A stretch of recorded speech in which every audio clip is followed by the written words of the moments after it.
Good evening. I'd like to call this regular meeting of the Jamestown Public School Board to order.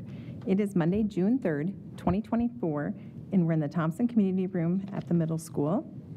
I'd also like to recognize all those in the audience tonight. Thank you for joining us. Please join me in the Pledge of Allegiance.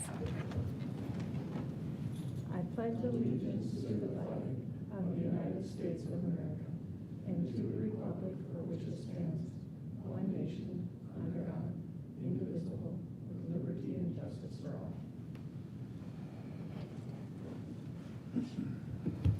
Melissa, would you read the school board norms? The board developed norms are to share and respect opinions and speak with a united voice once a decision has been reached, to execute all duties of the school board in compliance with the North Dakota Century Code, to properly prepare for meetings, and to commit to assessing board effectiveness and ensure high-quality governance for all stakeholders. Thank you, Melissa. We have no public communication. Does the board wish to declare any conflicts of interest? Any conflicts of interest? Any conflicts of interest? If not, moving on to our consent agenda. Would the board like anything removed from the consent agenda? Anything removed from the consent agenda? If not, is there a motion? Motion by Melissa, second by Jamie. We have a motion and a second for approval of the consent agenda. Any discussion? Any discussion? If not, assuming roll call vote, all those in favor say aye. Aye. Opposed, same sign. Motion approved. Moving on to our regular meeting. We have no recognition tonight. Under correspondence, we have a thank you card from Jamie Bear family thanking the school board. Under reports, Dan, would you share the health insurance report?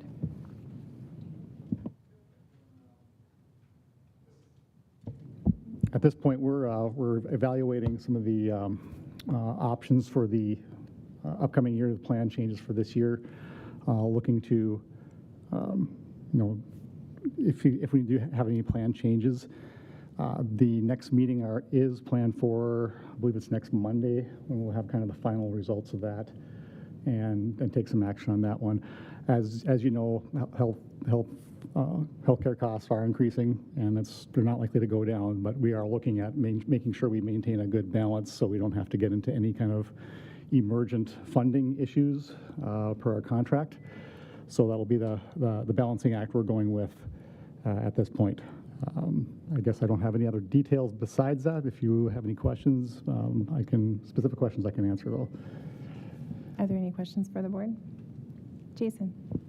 Just out of curiosity, the demographics of our staff is somewhat changed. What are we seeing in terms of like participation, family versus single? I mean, I don't need any hard numbers, but has that evolved or changed significantly in the last couple of years? We've seen a little drop in the participation. I think the mix has been a little different from last year. I don't have the numbers right in front of me, but that is part of the consideration. Right. Looking at how we, what kind of participation will we get, that will determine how we set up the plan data.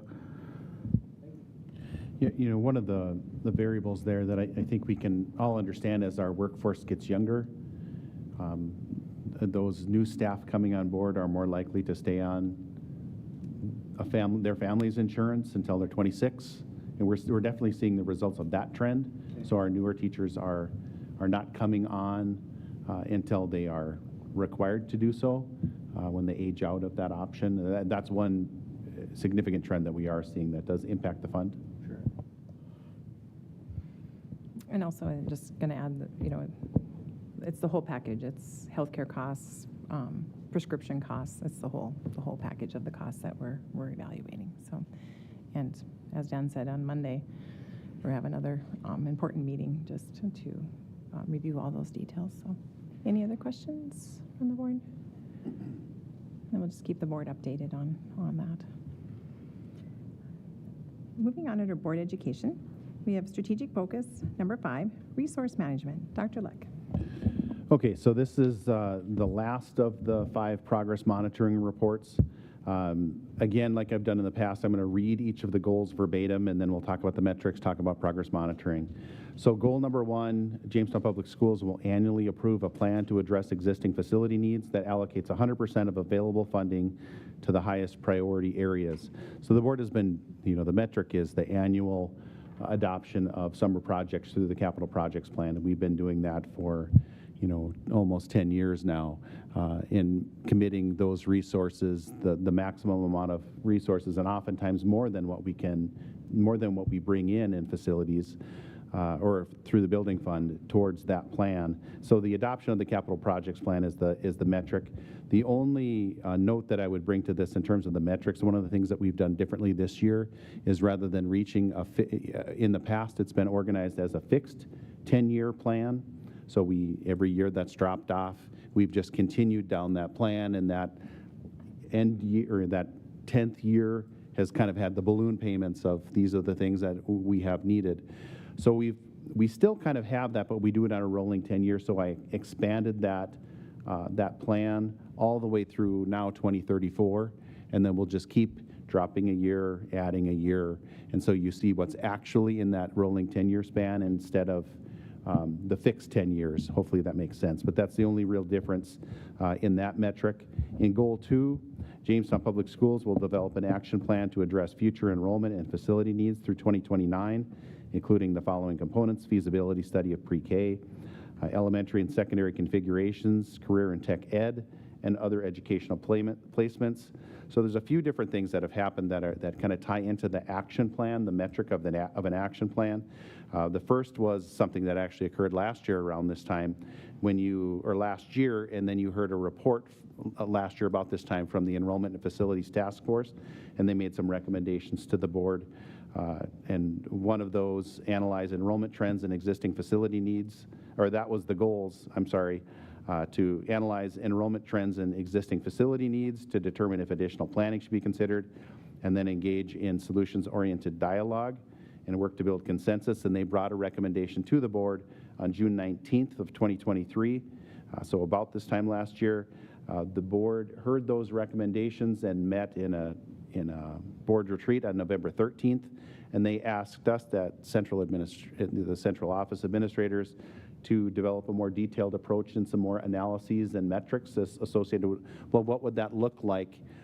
What's the facility? If we did, X, what would the costs be of those things? What's a more detailed plan? And so we've been in the process of working through that. And if you remember, the board directed us to look at the option that dealt with the elementary buildings. We had an elementary option, secondary option, and a kind of a third option that was somewhere in the middle. Kind of just a starter, but not a full solution. And so we were directed to look at elementaries, and that's so we'll have a finance committee meeting soon that will lead us into a board retreat, and we'll talk about the board retreat in just a bit. But that is goal number 2. Goal 3, Jamestown Public Schools will study the equity of delivery models, schedules, and human resources, and make recommendations for improving the learning and working environment by 2023. So a lot has gone into this goal. It's a pretty all-encompassing goal and in a lot of different areas.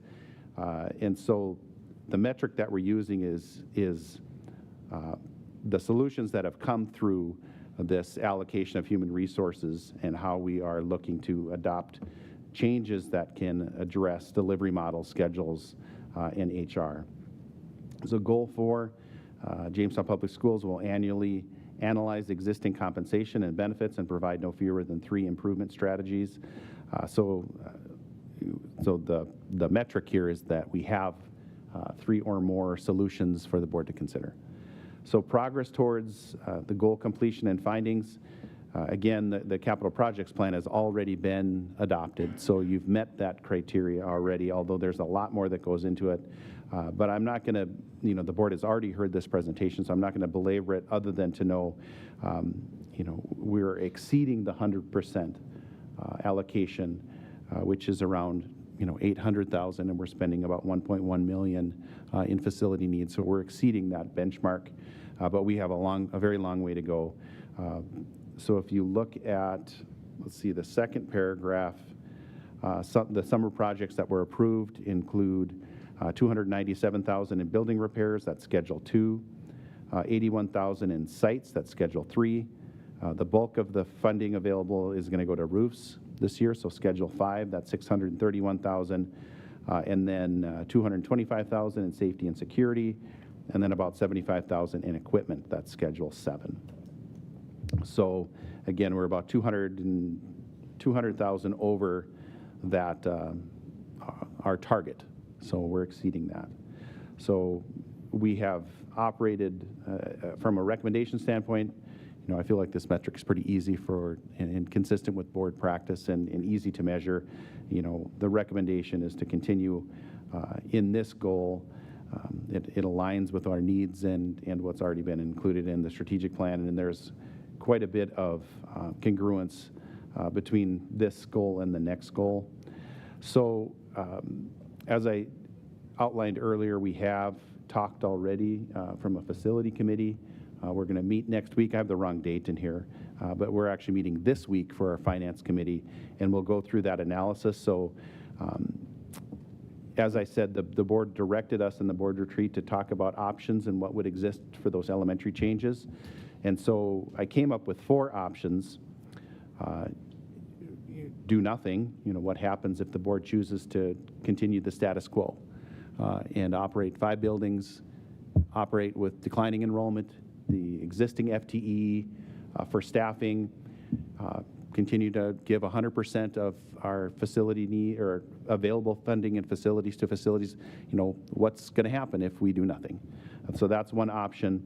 Option 2, retire an elementary and then adjust staffing needs. The third option, retire 2 elementary buildings and build a 2-section school. And then the fourth option, retire 3 elementary buildings and build a 3-section school.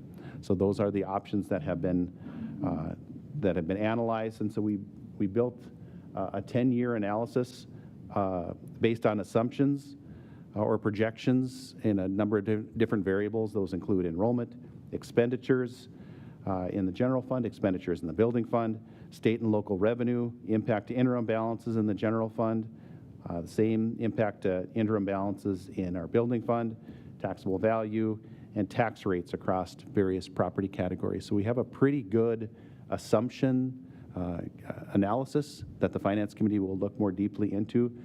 But I feel like we are getting very close to having a good sense of all of the variables that the board is going to need to make that decision. A lot has gone into this particular goal, and we are, I believe, ready to have that board retreat to have those discussions about, you know, once the Finance Committee has a chance to see, and then, you know, get a firmer sense of direction on what it is that, as a district, we want to do.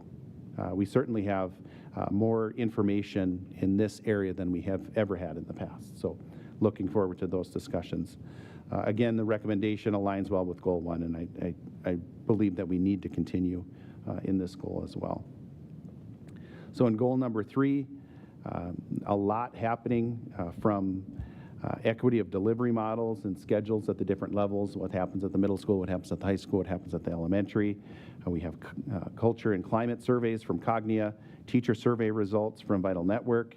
We have different communications committee topics that have addressed this.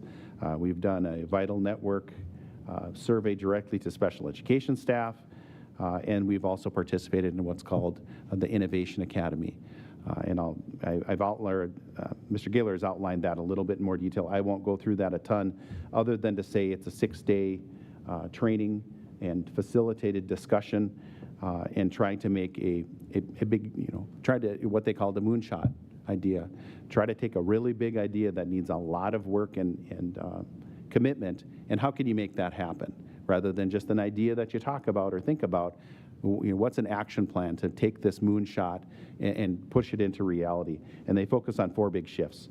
So higher level thinking, student agency, authentic work, and technology infusion. So our moonshot, and I'm going to read this verbatim because I think this aspect of that process is important. Our moonshot is to develop an organizational structure that encourages rigorous, personalized, competency-based, community-connected learning through flexible scheduling, teacher and student choice choice and voice, and interdisciplinary collaboration. So we think that this is going to reduce absenteeism, it's going to improve our engagement, and it's going to improve student and teacher agency. So our focus was really at the elementary and at the secondary levels. We had different discussions. In terms of the elementary, one of the things, I just had a discussion with a building principal at the elementary level that it got me really excited. One of the things that we have talked about at the board level, that there is an equity issue, or has been an equity concern related to planning time and at the different levels. And I think, you know, the board has acted in the previously to add some time and to create some flexible time that allows for more collaborative planning. And so the principal I was just visiting with today has 4 hours of common planning time for the teachers in his building, meaning kindergarten teacher and kindergarten teacher have common planning time to work together, 4 hours every week. They haven't had that in the past. It hasn't been close. They're lucky if they have any common planning time. So the expansion of that time through a couple of different changes will make a huge difference in closing that gap between what happens in the secondary level and what happens at the elementary level. So a really valuable changes that have occurred with the scheduling there. So that has been done through shifts in guidance lessons, our library skills curriculum, just that very small FTE change that was made at the board level opened up the schedule significantly to allow for that planning time in a way that didn't exist before. So a very important change. The secondary team has also gone through discussions, and there's flexibilities. They're not directly reportable in the same way because there's more parts there, and I think the analysis of the schedule was easier to accomplish in this 6-month time, but there's a lot more that will be coming through with at the secondary level as well, but there's some discussions that need to take place in terms of schedules at those levels as well. And I've listed, a number of different areas have been listed in there that we can talk about as needed, but I won't go into each of those in particular. But a lot of work done through the Innovation Academy as it relates to goal number 3. Goal number 4 is, there are a number of different areas that have been suggested in the past. We've touched on them in different progress monitoring, but the recommendations that are being made relate, well, it's important to first recognize what's already been done at the board level. Compensation study was already done. That was an initiative the board commissioned for that study to take place, and you have made phase 1 of those changes in place already, and that impacted paraprofessional wages and custodian wages primarily. Knowing that we can't solve every problem in a year. So the phase 1 was the neediest areas. So those changes were made along with a 4.2% increase to support staff on the support staff schedule. So significant changes and significant resource already placed into making changes directly to compensation. So there needs to be continued conversations around that area, but big changes made already. Additionally, the staff was surveyed related to pay. We've talked about that a few times.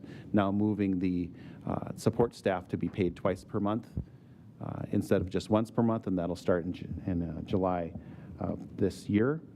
And so we're looking forward to that change. Other salary and benefit enhancements that are being recommended for the board to consider. Is there an opportunity to continue the Dean of Students that's allowed for a more exploratory capacity building experience? That is going to have to work in a budget. I mean, there's costs associated with that, whether you do that every year or as funds are available. The board will want to set some parameters on that, but that is an opportunity that could be discussed. We've also had some conversations internally in central office about the Teacher Leadership Academy. One, that should continue, but also the things that we've learned from the TLA. Are there applicable experiences that we could make available for those that aren't part of the Teacher Leadership Academy, but for all teachers? one of the things that we've seen, a feeling of empowerment that has come through from our staff that are participating in the TLA by being able to have influence and agency in district initiatives, action research, and those types of things. So are there opportunities for us to expand beyond, the 15 people every cycle that are taking advantage of the Teacher Leadership Academy, and are there then ways to make those same opportunities or similar opportunities available for all staff? So we have some ideas about how that might work and how we might be able to compensate people for that work that they do. It seems like they're missing something here as well, but those are the areas that the child care also associates with the benefit that has been discussed before. The last thing that I have are just the few the goals and the few remaining steps that we have before the end of the school year. So with that, I would stand for questions. Any questions from the board? Jason? In the facilities discussion, would that go along with any kind of discussion on redistricting within the district as far as elementary boundaries? Yeah, that would have to be part of that conversation.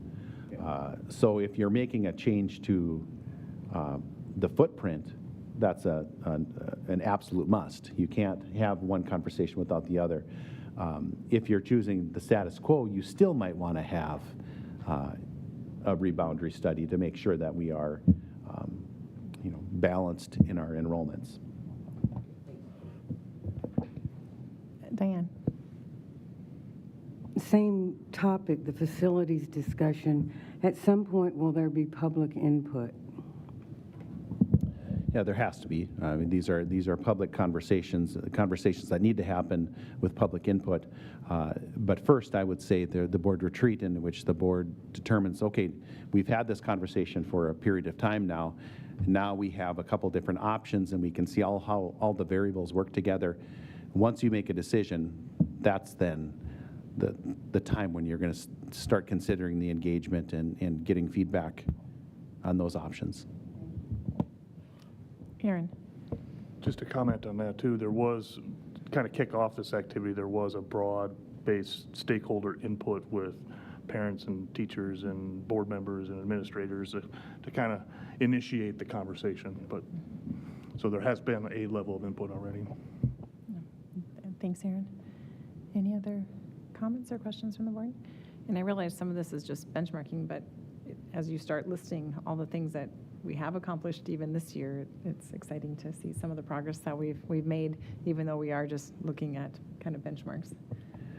No, I appreciate that, and I think I made this comment last time when we reported when, this strategic plan has been in place since December, and we have, 5 areas, and you've had somewhere between 5 to 7 pages for each of those goals that talk about all of the things that are happening.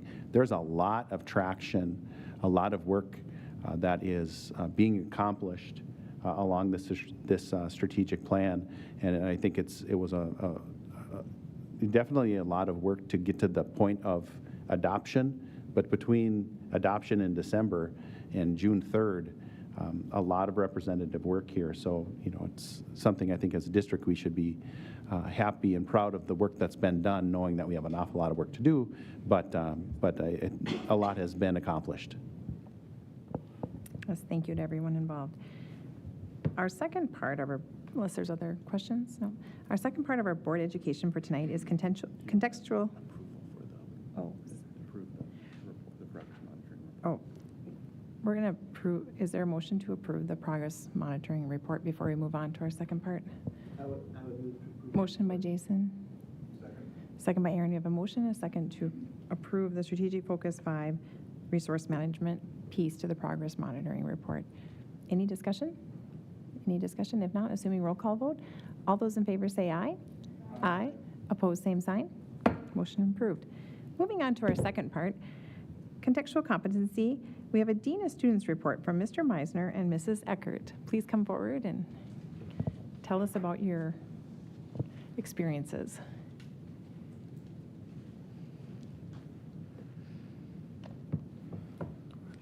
excited to be asked back again. I guess our original plans, when we were just visiting a little bit too, haven't really changed. We are still very thankful and appreciative of having that opportunity. Like I mentioned the first time around, I don't know if I would have gone into administration. Very comfortable and passionate in the teaching position that I had. Loved it. Why would I give that up to try something new and scary? Which is what I want my kids to do when I was teaching all the time, but yet I was leery to do that myself. So I do appreciate that. And I'll skip to the last one. Dr. Leck gave us a few questions maybe just cover. And the last one he had would be, do you think this resource is a effective use of funds? And I said, yes, I for sure will do that part. One of the parts that I had talked about, I thought it was a really good transition to an administrative role, the Dean of Students position. I had a lot of resources, especially for an assistant principal, between Mr. Brandon Beta and Mr. Darby Heinert and Mr. Adam Gaylor. Those three were a great resource for me.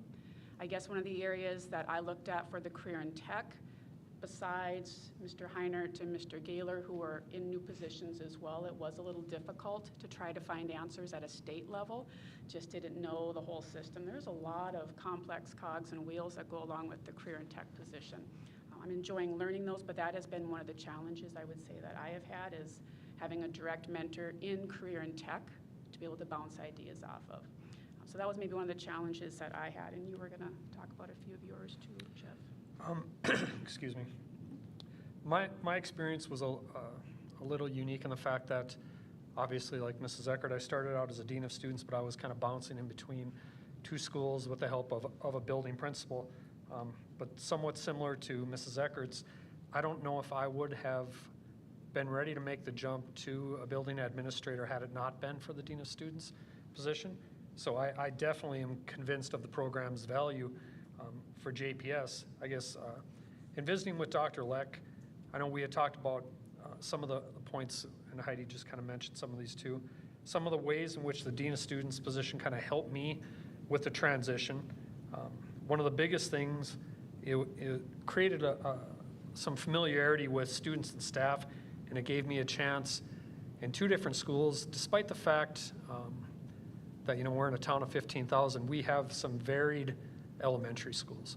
So going from Louis to Washington was a big, just a demographic change, and it really helped me build relationships with students, understanding needs, behaviors, gave me a lot of experience prior to the building principal in dealing with disciplinary issues, conflict resolution, problem solving, gave me a lot of understanding of how school cultures can be different from one school to another. So I was able to acquire an understanding of schools' cultures, values, and it did help with some of the administrative skills that obviously led into that principalship, administrative tasks, scheduling, attendance, student records, and crisis management. So some of those are the things that I kind of felt helped prepare me. Some of the things that I felt were, and again, I feel my position was a little unique because Mr. Delzer and I were we had a schedule between Louis and Washington where we would go back and forth, but then in December I was lucky enough to be offered the principalship, so then it was straight into one building, so it was a little bit different.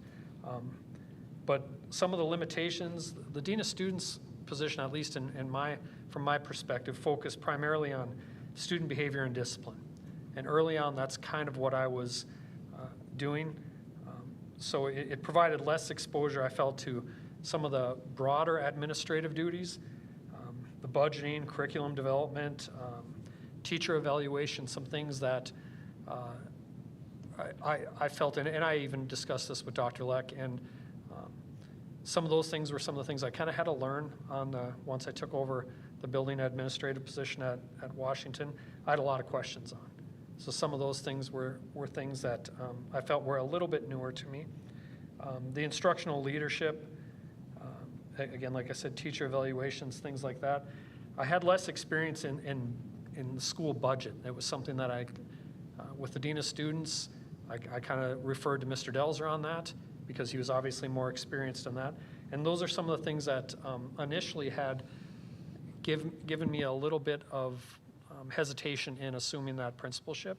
So those are some of the things that I felt were, I wish I knew a little bit more and I was a little bit more prepared for some of those things. But again, we have such a strong leadership team in Jamestown. With our 5 public school administrators at the elementary level, I did have a lot of people to get those answers from. I also sought out Dr. Leck and Mr. Gaylor for quite a few different issues, and so I did feel very supported in those particular situations. And I second that motion for sure. Definite support from our admin team. And we, you know, I'm sure if Heidi's experience was like mine, we were very encouraged to seek out those questions, and I never felt like I was intruding on time or things like that. We were set up with mentorship through the NDCL, which helped tremendously. One thing that I think in my particular situation, because I do think in our 5 public school elementaries, we have 5 strong leaders, but I also think we have 5 leaders, or I should say 4, I'm not regarding myself in that situation, with extremely strong leadership capacities that are unique to their buildings. So one thing I really think, if this Dean of Students position were to continue at the elementary level, one thing that I would suggest is spending some time with each one of these elementary leaders, because I think our leaders are unique and they're very strong, but they're unique and they're strong towards their individual buildings. There's strengths that they've had to develop. So I know I could learn a lot by spending time in all 4 of our buildings. So I think that would be something that I would advocate for in the future. So. And you also asked us, like, what improvements or what changes did we see? And as Jeff was talking, we were both fortunate enough to be able to get our positions, which I know wouldn't probably happen every single time we have a Dean of Students. But one of the things I was thinking about is if I would have transitioned back into the teaching role, how would that have looked? Because he brought up our evaluations. We evaluated a lot of our peers, and I learned so much just by going into other classrooms. I know we've had learning walks in the past. I would highly recommend those, that everybody gets to do those. To me, that was one of my favorite things, was getting into classrooms and seeing masterful teachers do what they do. But I was just wondering, like, what would that be like going back into the classroom, or now I've been in that role and now they're your peers again. I don't think there would have been any awkwardness, but that was just a thought that I had of, I appreciated not having to do any of the people in my department. I know that was one of the things we'd kind of talked about before too. That would be even probably more awkward if we would have had to have done that. And then I think Jeff brought that up too. I like the idea of, if it's a Dean of Students, we had to apply, we had to go through pretty much the whole process that we would have if we were going to actually have those jobs. So we did. There was one piece that was missing, but otherwise it was very similar, that whole process. And to me, it would also be, there's a lot of ask of the people that helped us out.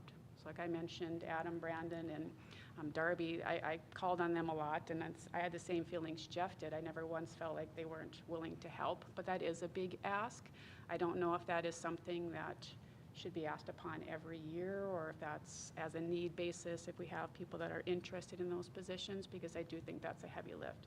I put it kind of similar to student teaching. It wears on you after a while. Everyone wants to do that, but those are big asks of other people too. So just something to keep into consideration. And I think that's one of the points I was making too.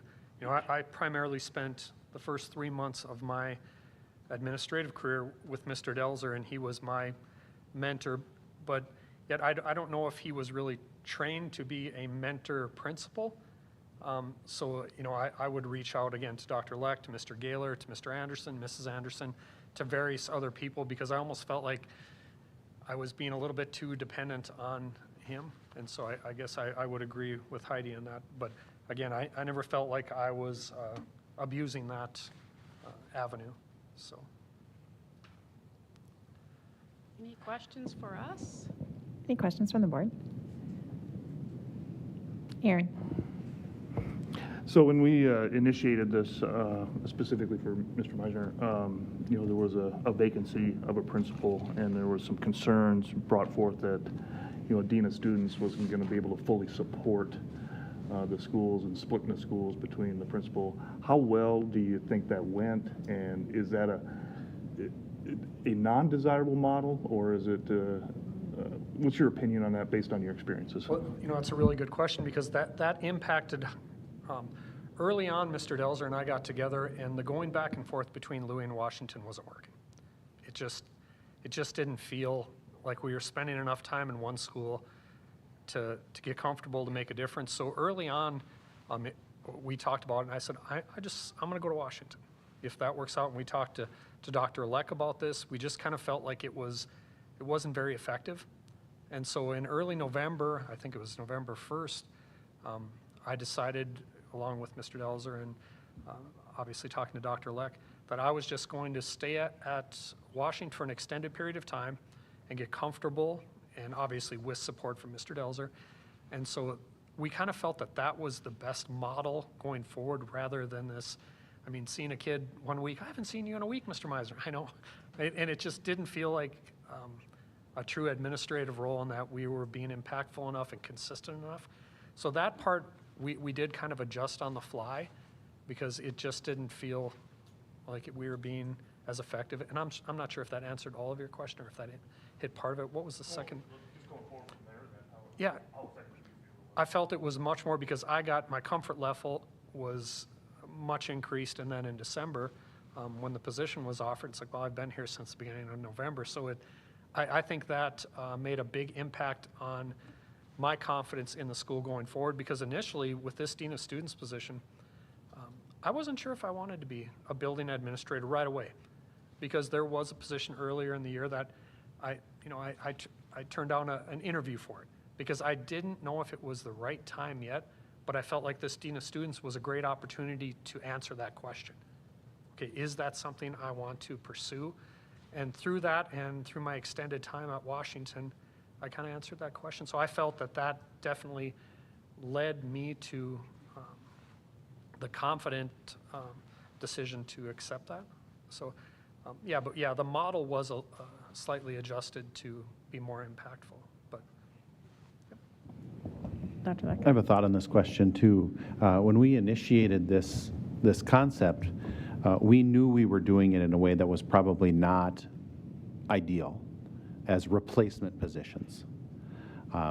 These were, in both cases, they were replacement positions. We had open positions that we weren't going to be able to adequately fill, so we initiated a Dean of Students. Some of the feedback that I'm hearing from and have discussed with both of these two in the past is, if we go forward again with Dean of Students, not having them be replacement positions, but rather an additional position that would be, if budget allows, would be available to apply for, and then if it's a secondary person, we could give them a secondary experience. It might be at the middle level, sometime might be at the middle level, sometime might be at the high school. If it's at the elementary, to Mr. Meisner's point, it might be spending time with multiple administrators, getting different experiences, and not just, okay, we're in discipline, you're in this. That's some piece of, that's an important piece, but it's not all-encompassing to what we want our administrators to do. And so giving them, when we put the Dean of Students as a replacement position, they were pretty pigeonholed in the experiences they were going to get. And so if we do that, allowing it as a true dean position, a true exploratory position in which they can be in multiple buildings and multiple roles, would be more beneficial. I think, not something I'm particularly surprised with, but I feel very fortified in having gone through this for a year, hearing their feedback. Yes, that would have been a more ideal implementation. So if we do this again, that's the model that I would want to follow, unless we get thrust into this situation again, where we can't find the right the right candidates to fill those positions, and maybe consider this again. But knowing what we know now, that wouldn't be the most ideal implementation. Any other questions or comments from the board? No? Okay. All right. And we'll have continued. Thank you for your time today. We'll just have continued discussions on this in the future, and I think we got some very good feedback, so thank you. Moving on our agenda, letter E, Superintendent's Report. Dr. Leck.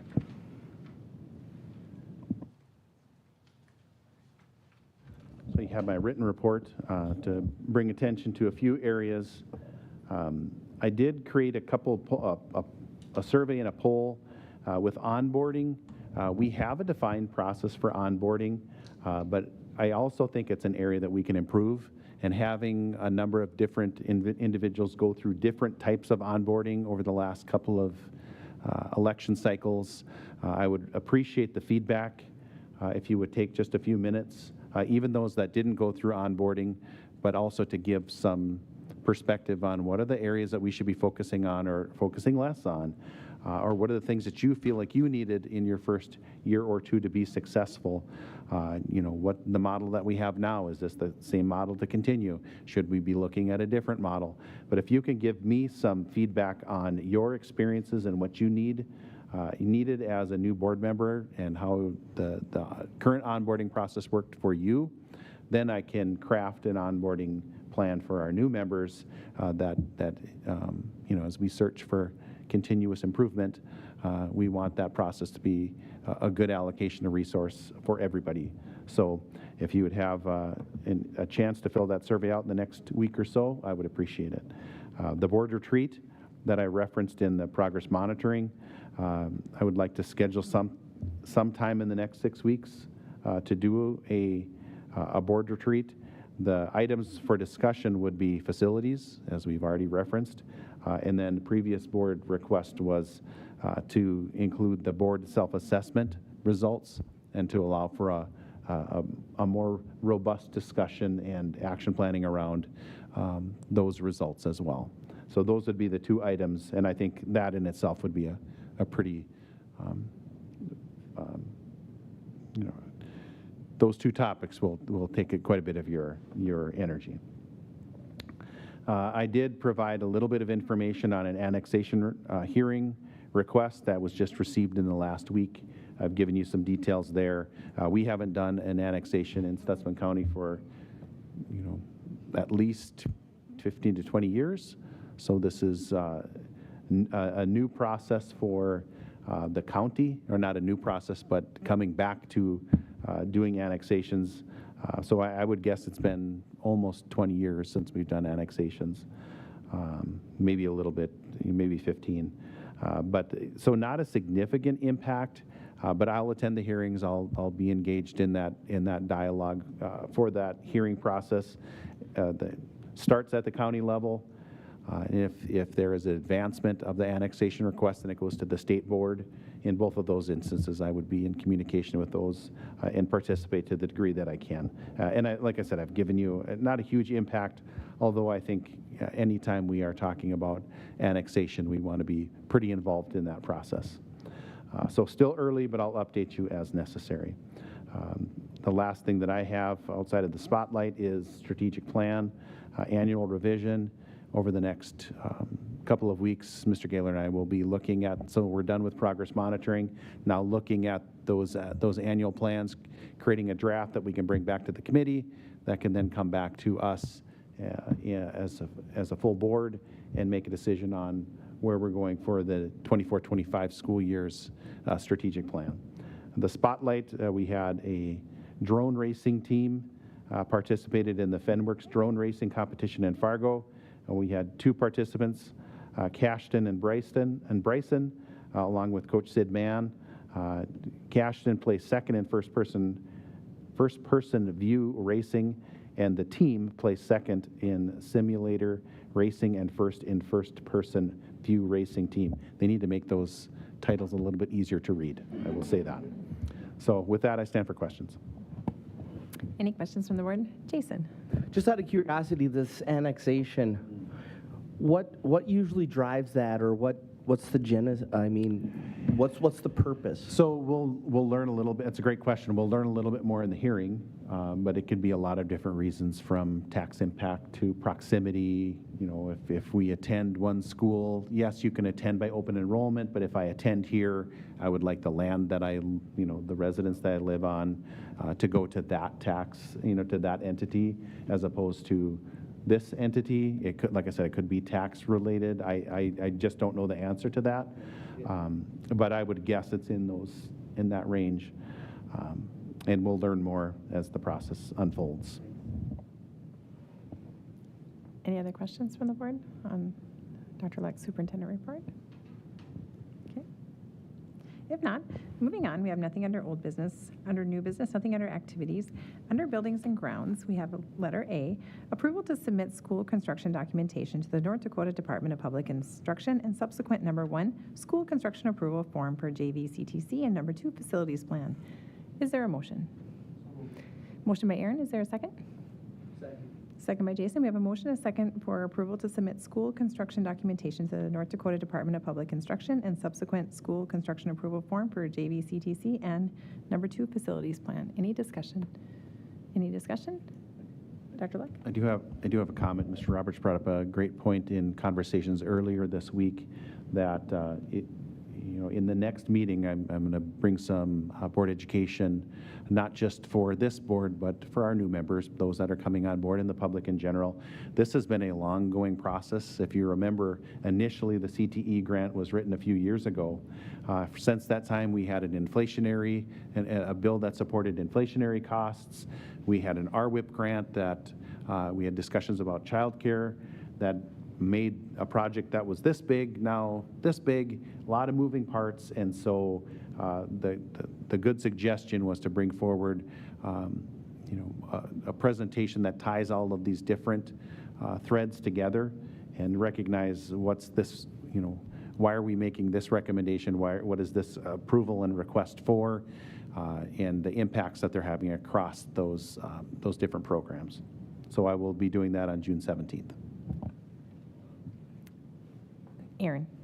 Yeah, and just along with that, there were a lot of board decisions as a part of that. We've already decided on a lot of these things, but it was 2 years ago, 6 months ago, different things. So yeah, that's why I kind of raised the question. There's a lot of complexity in there, but it's actually pretty simple if you understand the entire context.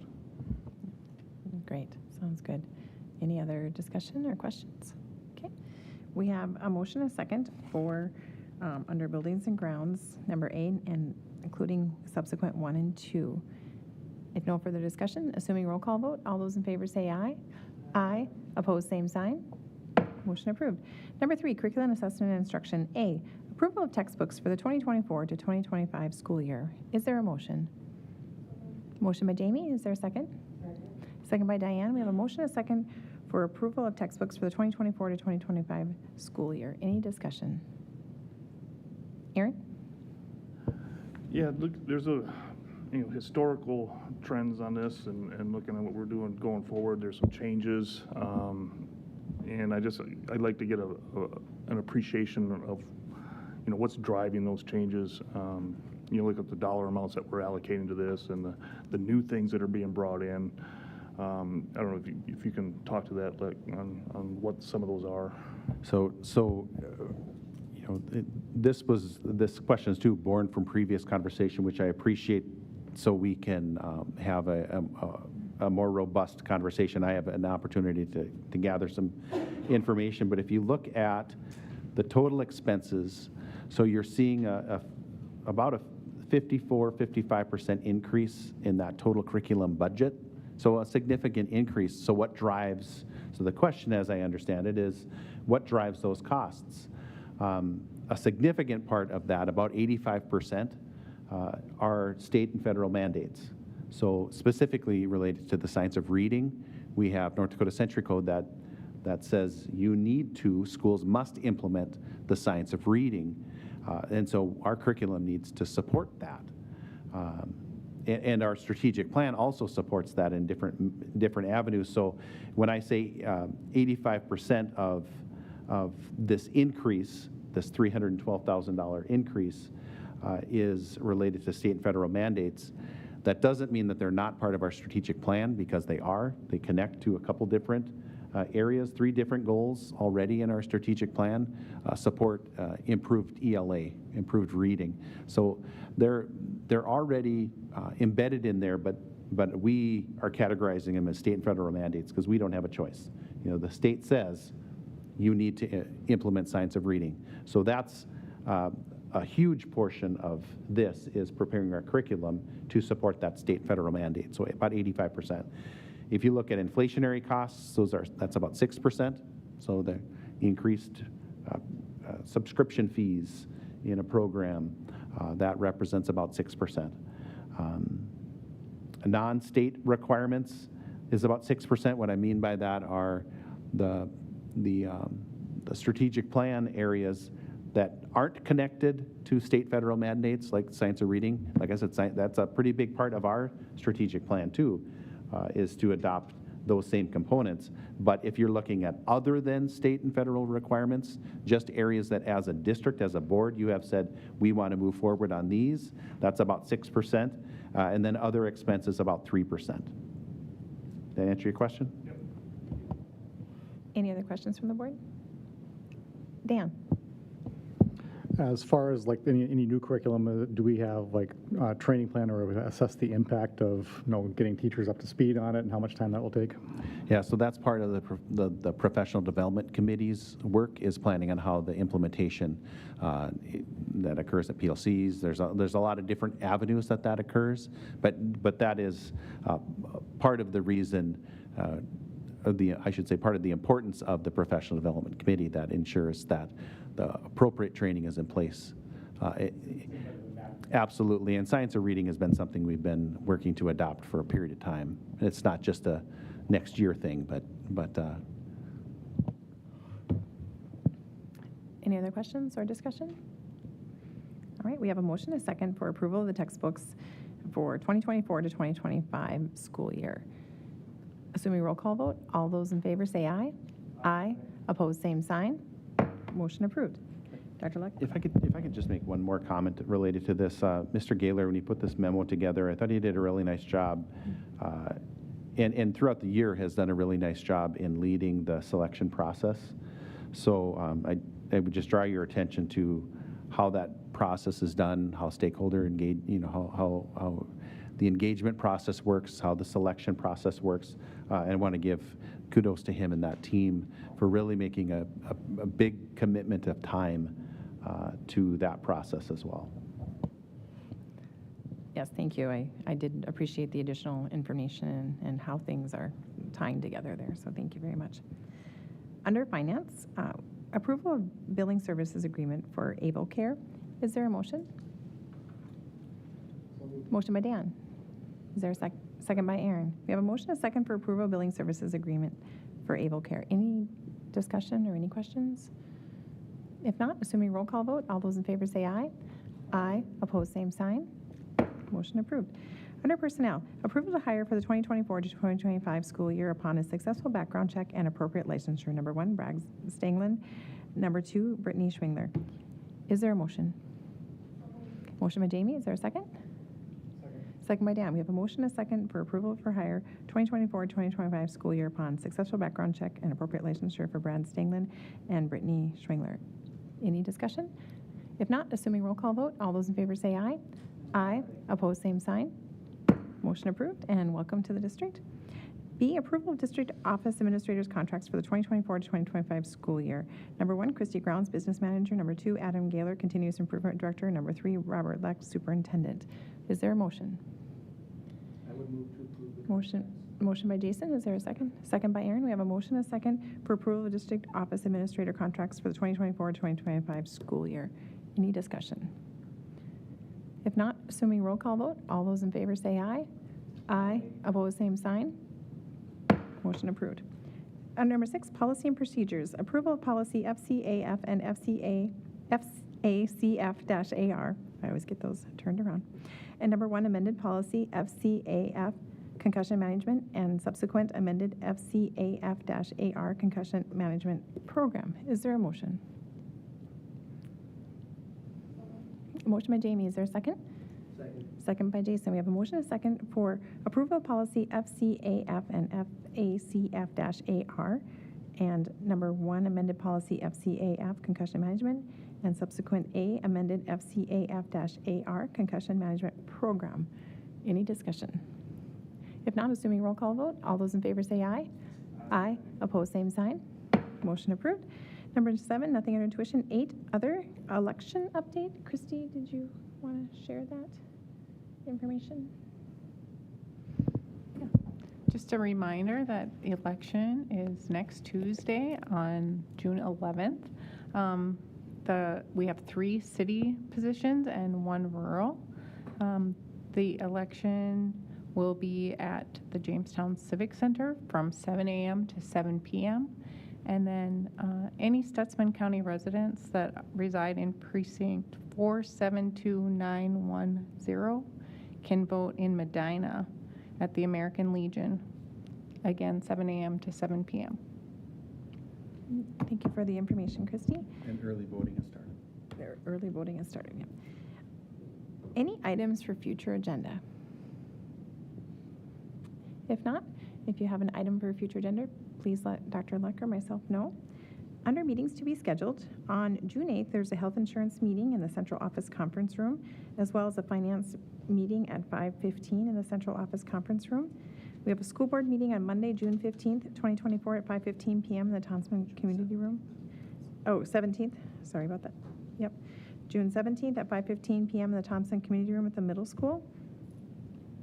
Under monthly superintendent evaluation, section 5, please complete community relations, and section 6, operations and resource management. There being no further business before the board, this meeting is adjourned. Thank you, everyone.